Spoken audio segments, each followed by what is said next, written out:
on to game 3 now. Again, the draft is started before the VOD.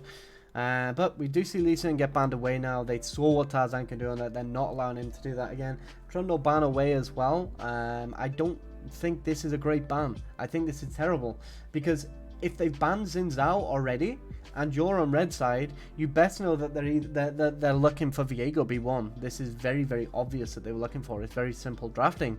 So by banning the Trundle here as well, you give them more agency to take the Viego on B1, especially considering the Trundle is a very big counter to Viego. So really, really bad to see here from the side of EDG. So a little bit rougher with the kind of drafts. Rough draft. Banning Trundle when Viego B1 is available. So I mean maybe they're looking to do something a bit like with their draft here, but Renekton, I really don't like the Renekton first pick. I mean, they're taking it because, you know, it's a lane bully, it can survive, it just has HP later on into the game. That's why they're going for it. We do see the Diana here. I wonder if Scout plays the Yasuo. I don't think he does, but we shall see. We do want an AD in mid either way, so we don't get split damage. Now we might see the Ashe come through for the side of LNG, considering they have this Viego as their carry already. So maybe we see the Ashe come through, and maybe Braum, but I doubt they'll probably take a support this early into the game. Maybe they just take Kennen here, but they will just go with the Varus. Again, Varus can kind of change how he plays based on the game, but you know, lethality is going to probably be the stat that he wants primarily. Why are they thinking about taking support here? Like, no way. Like, they don't want to take support this early. I mean, Leona, it will avoid it getting banned, but actually, I guess EDG have banned Trundle, so that is a very big counter to Leona. So maybe that's why they're thinking of taking it in B3, which is okay. I mean, it's probably one of the strongest, well, it was the strongest support on this patch on 11.15, but we see a Zac come through. Oh my. Now, I will pause the draft just for a second because this pick is huge. I've been saying about this for so long that Zac was tier 1 for the longest time, and it's because of this E. Now, the thing with Zac is if you can survive the early game, you're in a very, very good position. So usually what you have to do with Zac is you have to take a unique path with your camps and do things like start wolves and take all AoE camps and just play around that primarily, especially considering you don't use the blue buff. And then what you can do is you can translate into giving that first blue buff over to your mid. They can play around that. Now, when there is things like the Lee Sin, the Trundle, the Xin Zhao on the table, you can't pick it because they're just going to invade you over and over and kill you. Now, if you do, alternatively, have something like a Diana, who is a very heavy farming jungler, it means you also get the ability to farm, and then when you get to level 4, that's a really big power spike because your E significantly increases. So level 4, level 5, level 7, and level 9 are all huge power spikes for Zac. Once you do start getting to level 7 as well, you can actually gank mid lane from so many different angles. It's unreal that it's almost impossible to ward from.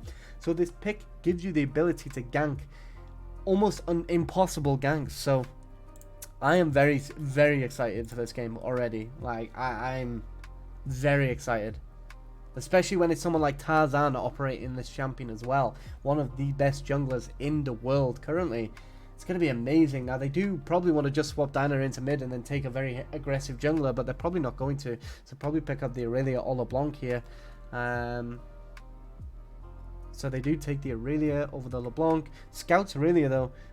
He has played this before and he looked very impressive. So now for the side of EDG, you're looking to ban away. Not really support, but you're probably looking to... see, but Viego can go into either lane. So can be a bit rough. So maybe you... I mean, the LeBlanc ban, sure. But the Viego could also go into the mid lane. LeBlanc ban is good. Now, from the side of LNG, they're probably looking to just pinpoint bot lane. So Aphelios and Ashe, considering that EDG do have R4, are extremely viable picks this game. So we will probably see the Ashe ban, we will probably see the Aphelios ban, just because they don't want to give that over. Ezreal, okay, that's fine. So I do think the last ban will be Aphelios. I think they're trying to see if EDG will ban it instead, but there's no reason to when they have R4 available anyway, so that they get the next pick. So they will probably just look to ban away another mid laner. I don't know what icon plays, so I couldn't predict, but the Sylas is a very good all-round good ban, especially considering, you know, the amount of AP he gets. If he steals, for example, the Renekton ultimate, he'll do so much more damage with it due to the fact that he builds AP. And this one, obviously, like AP, Renekton, and Nasus used to be a thing way back in the day, but it just doesn't hold up at this level anymore. So we will see probably the Aphelios ban. They go with the Ashe ban, so now EDG just take Aphelios here, and then they can potentially take something like the Braum in the second rotation, or even the Leona, because Braum and Leona are both open, which Aphelios is great with both of those picks. Braum does counter Leona too, so Kalista, oh, it seems like such a shame to take Kalista here when Aphelios is so broken, but I guess that's because Aphelios wasn't as universally known as broken here, but maybe the side of LNG, since they banned it last game, they will just take it, especially considering Aphelios does okay into Kalista as well, due to the fact that he is very long range in its sniper, Calibrum. And they do pick up the Alistar. I mean, I'm completely fine with Alistar. I think Alistar is a great pick, and they've got so many knockups. So if I see Tenacity come out from the side of EDG this game, then that's a very worrying trend, because, okay, so there we go. The Kennen finally comes out into the Renekton top. I mean, it seems a bit of a waste to have taken Kennen here, because they could have taken it instead of the Zac and then made sure that the Zac was a better matchup. Or they could have even saved ADC until later into their draft, but they do want that Varus so that they can get resources into this top side. So it is Viego mid, like I said. So the fact that they banned LeBlanc and Sylas here is grief, like we did also kind of mention. Now, Set here is great. I would prefer Set to Rakan probably in this situation, just because he's very good at cancelling these Zac E. He can just instantly E as soon as he sees him. They are going to take Rakan. Rakan is a better all-rounded champion. But again, I do think that's better. Now, I think LNG draft, I think they have the opportunity to actually win this. Wait, it's kind of mid? Okay, so I guess Kennen into Aurelia. I mean, Aurelia is a massive bruiser, so it is okay, to be honest. And we will see how Icon does this. I mean, oh, last minute swap. They're putting the Aurelia into the Viego, and Scout is going to be piloting the Renekton now. I think Renekton is a terrible champion, and it's going to be very hard in mid. That was a nice hand tattoo. Like, damn, that's nice. I like that, actually. It's very abstract, but I like it. And just realized there's 4 days remaining of the New World release. What do you mean the New World release? As in content, or what? Plans don't start until the 5th. The Amazon game? Oh, for New World. Sorry, I was reading it as New World release.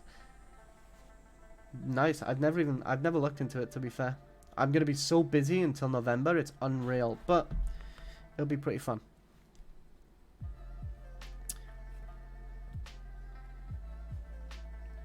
So let's get into the game. Let's have a look at runes. Well, let's see it on here so that we get a bit of a better... Okay, the Gathering Storm in mid. You'd love to see it. Okay, so pretty standard all-round. Airy, so that, you know, he gets very, very easy poke off. You can just poke with autos. Triple Conqueror, though. Conqueror if they're going to win. Nah, I'm joking. Like, I actually think LNG can win this game. Especially considering Zac is a pick that you don't really see often. So the fact that you don't see it often means that, you know, maybe pros don't know how to play against it. When you see these big heavily meta champions, they get abused in solo queue because they're heavily meta, and you know that's a really, really common thing. But when it comes to picks like the Zac and stuff like that, it becomes very hard to understand what you should be defensive over. Now they do manage to walk in and get a Raptor's Ward, so this just to see if they spot Zac. But Zac's just gonna solo leash this game, to be honest. He doesn't need help, so he's just going to do it solo. So, casters, hello. You don't like Zac's runes? Why? Aftershock? What else would you want on Zac? Conqueror? No. Oh, second tree. What was the second tree? Sorry. So we're at 139. Wait, this is standard though. You've got Aurelia stun, you've got Rakan, Charm. I mean, Inspiration's okay, right? But I don't think you really need it, and this Tenacity Rune is incredibly powerful. Now, the thing with Zac as well, he also has Triumph, which is going to get affected by his Revitalize as well, so it makes him like super hard to kill, and also he's got his Font of Life as well, so no, I like these. These are what I usually run on Zac. Personally, anyway. Obviously, everybody's different, don't get me wrong, but... And secondary rune page doesn't really matter as much as long as you've got primary. Obviously, it is going to help in some situations, and if you're playing to a very high level, then great, but... Here we can see instantly we get a lot of poke coming in from the side of Kennen onto the Aurelia, so they did actually swap back in the end and put the Renekton into top lane, and I presume this is just because Scout's Aurelia, like why would you not want him to have it, you know, like he's so like good on this champion.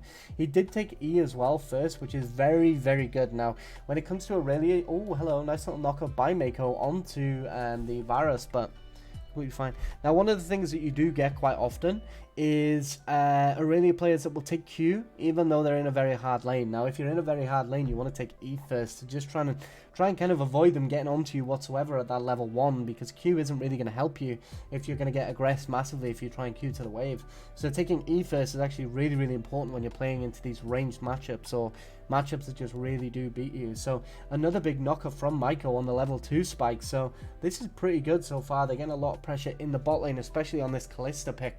Now they are gonna, you know, kind of even the wave out as soon as light comes onto this, but if they can get a lot of aggression in that period, then that's great. Now we can see, you know, nothing really important in terms of gold lead. Zac is getting to farm his entire jungle. Now another thing to take note of here is Zac is farming the entire jungle into bot lane, so we're going to get a lot of pressure on this bot lane, and Zac and Alistar combo is very good because Zac can charge his E, Alistar WQs, and then Zac E's after, and just change that CC extremely well. So that might be something we actually see soon out of this bot lane. Now obviously he does know that there was a ward on there, and he does sweep it away and get the vision score from his ward being put down and also from clearing that normal ward, but he is just going to go up and take this crab away just to avoid Diana double crabbing him, since honestly Diana is very fast at clearing her jungle camps, and Zac just can't quite keep up as much. So he'll take this away, he'll leave his Krugs. I mean, Krugs aren't as big, he still gets level 4.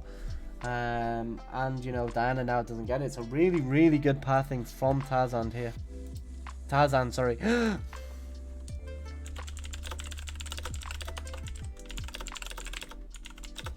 can't believe I just said Tarzan.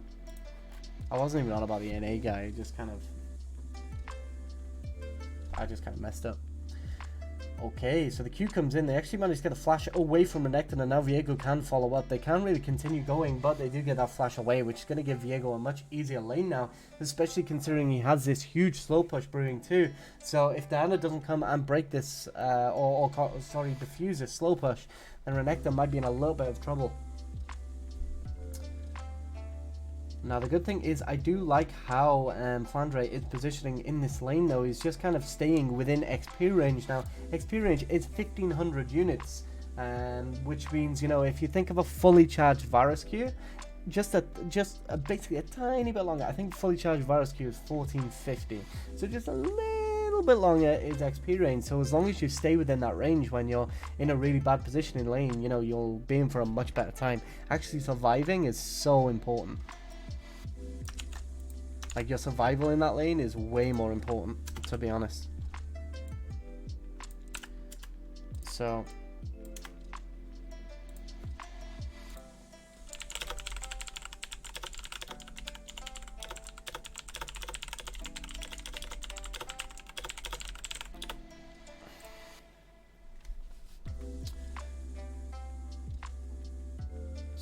Scout, you know, doing fine. I mean, considering this is a very good matchup for the Kennen, he's doing fine. He holds them minions. Now this won't freeze, but holding these minions will allow him to stack up at a slow push, and it will also mean that Kennen has to overextend to try and kind of diffuse that slow push. So this is really good. Now when it comes to laning, one of the biggest advice I can give is honestly just understand slow pushes. Like, slow pushes are literally power in both side lanes. Now mid, it's not as much because you can easily just clear the waves out, but when you have these both top lane kind of champions in the mid lane, you can still manipulate the wave a lot easier. And since it's kind of the same as top, it's just not as long of a lane, especially considering there's an extra 10 seconds in the side lanes for the minions to actually traverse compared to mid lane. So this is kind of why you don't see as much advanced kind of wave mechanics inside of mid lane as you do in, say, top lane, for example. So Aurelia is fully stacked, is that? Damn. She looks so cool when she's got fully stacked in that skin. Is that that's a Sentinel Aurelia, I think. It's such a nice skin though. So, I mean, Viper is getting a lot of aggression on, and he can keep running them down. And this is one of the things with Kalista as well. She can do so much kind of damage, and she's kind of safe due to her hops. Now, honestly, one of the reasons why I think Kalista is not worth it is because what they could have done here is, instead of taking Alistar, they could have actually taken Nasus, and Kalista is completely useless. So we do see Zac come in and try and shut down this play. He does manage to get a good Q, but he's probably going to die for it now as well. Ale is coming down. I don't know if it's Ale or Ale, to be honest. Oh, it's so close. How do people think it's this close? That Discord community is an interesting one. I mean, I don't know if they're on about overall series. I think overall series, EDG will be a clear winner, but I think that the Zac might be able to do some very spicy things in this game to actually win it. So you see the Zac come in here. It's just too late though. Scout manages to flash very nicely to get away from oh, excuse me, from the Zac. I keep getting a tick of hiccups, and I swear to God. So I mean, Diana is ahead in terms of overall goal, but this is just because, you know, she has that kill, that first blood kill. So again, I mean, it's very, very slow. I think Gigi has had some of his best performances on Diana, actually. He has performed very well when it comes to the Diana, but Mako getting melted in bot lane. He doesn't have ultimate available yet, neither does the Alistar, but Varus is sat on a very large amount of gold right now. He still hasn't reset, so again, this is fine. Now now when it comes to solo queue, you always kind of want to make sure you reset when you have a very large amount of gold, especially when you've got enough for a spike like a Dirk. But in these kind of games, even if he gets that Dirk spike, Kalista is going to be able to run him down, especially considering his poke, and Kalista has sustain in that Vampiric Scepter. So one of the main ways that you counter poke is by actually getting sustain on your team, whether that is in a champion or in an item, and this allows you to kind of heal up from the poke that they do just by hitting the minion wave and getting priority. So the Varus, you know, he doesn't really have time to go. This is a really nice ult from the Ken, and Ale actually gets his kill, manages to reset, and now he's actually going to kill Scout as well. Okay, this is a very, very good fight for the side of LNG. Ale is just going to be huge. There's a triple coming. He's massive. So this was a really good fight for the side of LNG, and now Ale is so big, there might actually be the opportunity for him to just hard carry this game. So very good all round. I mean, this is pretty convincing game from the side of LNG, and I think this is going to be one of their best opportunities to carry, in the fact that they've managed to get this early lead against EDG, purely because I mean, I'm not even entirely sure who entered that, to be honest. I think it was just all round bad from the side of EDG, to be completely honest, but we're going to see the replay. So as we can see here, the Kennen gets a massive, GG jumps it in for no reason when he doesn't really know where everybody is. Kennen gets a amazing ultimate, and then Wandy is there for a good combo as well. They instantly blow up Scout 2, who is the main damage dealer on this team. Now it is Viego killing, not Diana, but because of his passive it shows as Diana. Now you see he gets a triple kill, turns into Renekton, and then, you know, doesn't manage to chase him down due to the animation of his passive, but GG completely entered.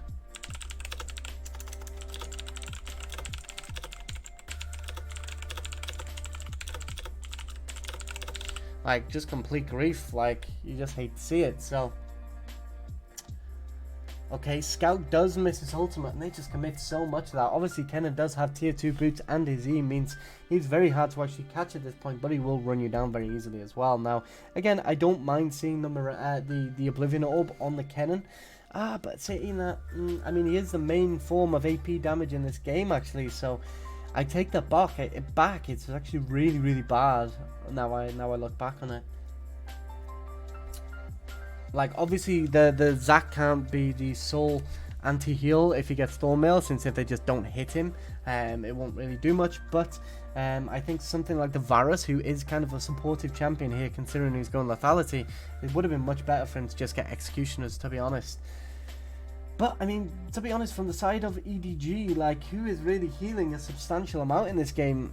I really don't think anybody is, to be honest. I mean, Kalista does have Vampiric Scepter, but that's not enough to warrant an Oblivion Orb, and I mean, Renekton does heal too, but it's really not going to be enough to warrant an Oblivion Orb this game. I think that's just completely grief, to be honest. So here we can see Ale just running them down. A nice pullback from the Zac, but they don't manage to get it, unfortunately. They are just going to keep trying, though. Like, again, though, like...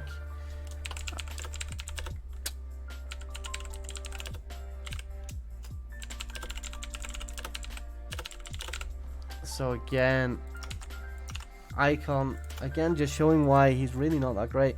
Well, 3-0 Viego game, this game is over. I mean, potentially. So this was actually on patch 11.5 as well. So the interesting thing about 11.5 was Viego didn't get nerfed forward lane at this point. So this would have been one of them games that they were actually looking at when they decided that, you know, Viego needed nerfs. So we'll see. I think this means that Ali is going to pop off massively, and we see a really nice engage from Tarzan here. Unfortunately, Ali did go for the soul just so that he gets that ultimate reset, so doesn't manage to kill Gigi as well. But overall, Scout is also here, and they didn't spot him on any vision walking up either, so actually is just going to instantly clear this. Maybe they try and stop the Herald, but there's only 3 plates left, so is Scout going to potentially look for a fight here? Nope, he is not. So a big amount of gold going over, though, to Tarzan. Sorry. Ah, God. And, oh my God, you love to see it. Annabelle, look what he's got. Look what Tarzan has. Yeah. Annabelle, look.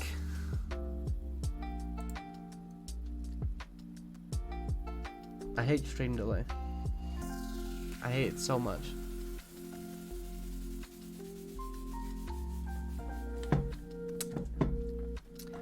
Tarzan has actually bought Dark Seal. Amazing. It's just, oh, it's so nice to see, because, so the thing is, Zax does AP damage based on maximum HP. So if he manages to stack this and get a Medjay's, which I'm fairly confident he will do, especially considering he's a tank, you end up as a tank with Medjay's. You're almost impossible to kill, but you're also doing so much damage. It's unreal. Like, you do so much. It's a crazy amount. I really love to see this.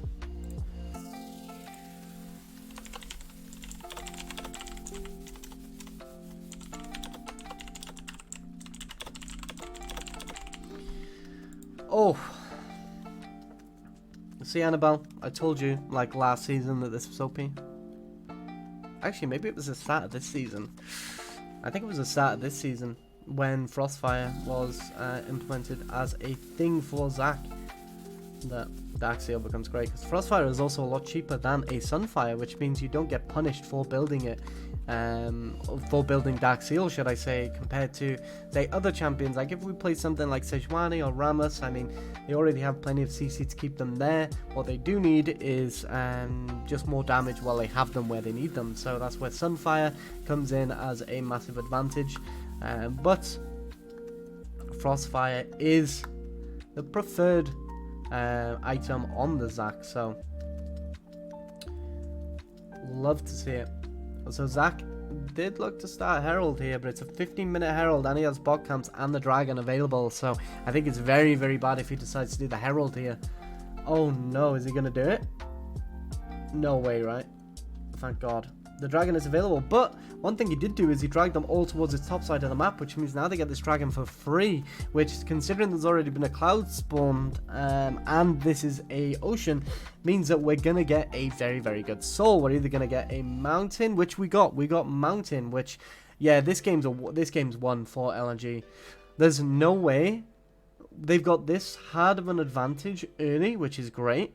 They've got obscure champions in the case of Viego top and Zac jungle, which, you know, they're kind of cheesy picks in a way since they're not kind of taken often on the pro stage. Here we see Mako get caught by the Zac, and Ail's just going to run him down. No, he's not actually.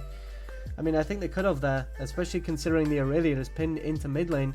But I think Tarzan is just going to get this and use it to break up on a side lane, which is completely fine. He's just pulling it out, jump back, okay, standard stuff. Now what we're doing is we're just really waiting on these dragon spawns, because if LNG managed to get multiple mountain spawns, this Zac is going to be unkillable, and he's going to do the most damage in the game also, since the longer you survive on Zac, the more W rotations you get off, which the more blobs you can get, which reduce the cooldown of your W, so the more you can use it as well. So he's going to be doing a lot of damage. He's also got Lucidity Boots as well, which is great considering he gets Smite more, he gets Flash more, and also it's just good for his abilities, especially his W. It cools him down very, very hard. There used to actually be a time, I think it was when Zac was released, that if you stacked, I think it was 45% cooldown at the time. So it was balanced around 40% CDR being the maximum that you could get. And then when they introduced a new rune system, and you could get 45% cooldown instead, it meant that you could actually have your W at 45% CDR and permanently off cooldown. So you would literally, the faster you could spam that W, the faster you get damage off. It was very broken. It got nerfed instantly. But this was also the time on the where it was the second iteration of Zac, where he did have that kind of big kidnap ultimate, where you jump in with your E, your R would turn you into like a pile of goo, and then you could take someone with you. Now obviously if they flashed out, then it was useless, but Flash was one of the only ways of actually getting away from that, so it was very difficult for them to balance that ultimate around the rest of his kit as well. So that's why he did kind of he had to get reworked again, and they gave him basically his old ultimate back and just changed his kit up a little bit. Especially they kept the same Q. I can't remember what the old Q did, to be honest, but the new Q was definitely better. So this, I think this iteration of Zac is the best one. I don't think it's the most fun, like especially playing on like the big stage. Okay, so Ali actually comes for Flandre, or Flandre, I don't know how to say his name. Does manage to get his flash away, which is good, especially considering that Ali's on, or Ail's on, such a big amount of gold right now. But yeah, so yeah, I think this Zac change is definitely the best kind of iteration that Zac has been in. I actually think he's one of the best junglers that you can take as a tank. It's just the only problem is that he does struggle with the current meta with things like Lee Sin, Xin Zhao, Udyr, Viego. I mean, Viego not as much, but these kind of junglers that can invade him give him a very, very hard time, especially if you lock in Zac and then you get mid prio as well. This is one of the reasons why LNG had to be very dynamic with their draft here, because they had to make it so that they wouldn't get completely smashed in mid lane from priority, which Aurelia would have done that to the Viego. That's why they had to swap him into the top lane. Now Tarzan is at level 12 now, so he has his maxed out E, so we can see some very spicy things come in from him. But they played this 2v2 very well in the top lane this game. Now Kennen does get that tower in bot lane, and we do see a lot of chunk come out from Ali. He is here to protect this blue buff and potentially get it. Unfortunately GG does smite it away, but they are going to use this Herald to pop into mid lane. Tarzan charging his E just to make Kalista kind of scared. Now this is the thing as well, Kalista is a very short range ADC, so it's very difficult for them to actually do that much into a Zac. Now we do see Varus has his Mana Moon, and he has picked up a Serpent's Fang, so he is on 2 item spike right now. Again, they're 2 very cheap items, but when you can get this Mana Moon stacked into a Mirror Mana, it's going to be absolutely huge. We also see the penetration coming in fully from Kennen in the mid lane now. He's actually gone Zhonya's, and he's going into a Void Staff now, just so that he can do as much damage as he can. And then he's also going to get double Mythic Spike off his Rocket Belt, so that's very, very Exciting to see. We do see a dive potentially come in from top. They do get the flash and then just leave. Really, really good of them to do that, to be honest. They really just didn't overforce there. Okay, and the cannon just uses ult for no real reason. Very, very bad to see from the side of LNG. Okay, so Scout does get caught up by Tarzan now, actually, and he is going nuts on him. He's trying to use his Qs, like his stacks, just to heal as much as possible, but it just won't go. Okay, so we do see an ultimate come in from the Diana, just to try and disrupt them, but it's not going to do much. She is going to come, just try and clear the wave, which is the correct play, actually, considering she is 100% dead there. But they are going to get this tower. We see Wandy back away. Icon should back away now as well, but he's not going to. So we do see that 600 gold share between 3, unfortunately, whereas, again, around 2 would have been much better. Now, Zac is going to just E, and this one of the things, you can E from level 9 Zac. You can E from the Crook camp directly into Baron, so it's incredibly long, the range that you can actually jump with this champion. Now imagine that range with a Kalista in a team fight. Zac is going to be able to get on top of it very, very easy. Now unfortunately they do end up giving this dragon away, but if they manage to use Baron properly, it won't matter as much. And then they'll just, they give away the dragon there by going for the Baron. So by utilizing that lead, but if they do enough with the Baron here, it's completely fine. So Mako actually jumps in with his ultimate and baits Icon's ult as well, which is huge because that means they can't really chase him down as much. But now we can see that Aurelia Scout just gets caught here by the Alistar and the Zac, and there's really not much you can do against that much CC. They're just going to chain CC you over and over and over. I really don't think this is a game EDG can win anymore, and this is a really, really big telltale sign.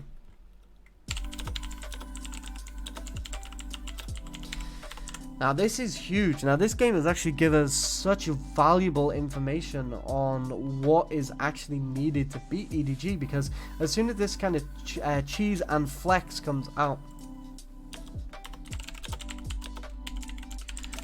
because one thing that EU is known for is being very flexible in draft and picking, very interesting picks and not really sticking to the same meta. So this could potentially be the downfall for EDG and the ability for an EU team to potentially win Worlds. I do think EDG are the favourites, but I think if you pin them against someone like Mad Lions, who also has this very, very good team fight ability, then it's gonna be an interesting one. That is for sure. Very fun game. This has been probably one of my favorite playoffs games that we've reviewed, and it's also one of the most important as well, because these teams need to know ways that they can shut out EDG, and also LNG being this dominant in a game like this against the probably best team in the world right now. Damwon is technically the best team, but I don't know, I think EDG are slightly better. But Damwon also pull out crazy drafts, so if it ended up in Damwon EDG finals, I think it's going to be entirely based on draft, to be honest. So they do have Baron, so they're just looking to siege this tower down. Tarzan does have the ability to go in. Alistar flash Q and W's out Scout. Tarzan uses his E just to kind of lock him down, just to make sure that he can't jump away or flash away, and that's him done. They're going to get the inhib now, and as you can see, Ale is actually using the ghost in order to push mid lane in as well. And now we actually see them get this inhib. Now we want to see them rotate into mid lane for that inhib as well. I don't think they can end with this wave. Or can they actually? The TP comes in from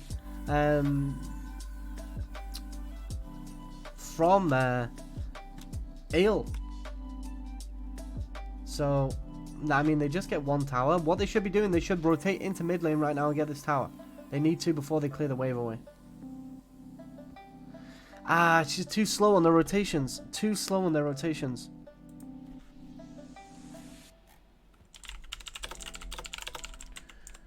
Okay, but we see a TP coming in from here. Kennen gets a really nice ult just to lock down Mako. GG does get a really good Diana ult, but it's just really too late. They have a massive gold lead. But it's just very hard. Even if they do get these really good team fights off, they're still going to lose. Ali in the backline just going nuts, and this is why Viego in lane did get nerfed, because he's just going crazy. Viper is actually playing this great though. Very hard for him to hit him, but he does. Oh, he does manage to kill him with the red buff, and that is the win for the side of LNG. This was a very dominant game, and this just goes to show how you beat EDG. You take very strong solo laners, and you also, you know, just take cheesy picks. Things like the Zac. The Zac was so influential this game. Now, I know Ally was huge, but he managed to get huge due to Zac, so that is going to be game 3. We are going into a 4th game. Is this what LNG need to reverse sweep? I don't think so. I think the Zac probably gets banned here, and the Lee Sin as well, and then Tarzan just gets targeted too hard. So I don't think so, but let's go into game 4.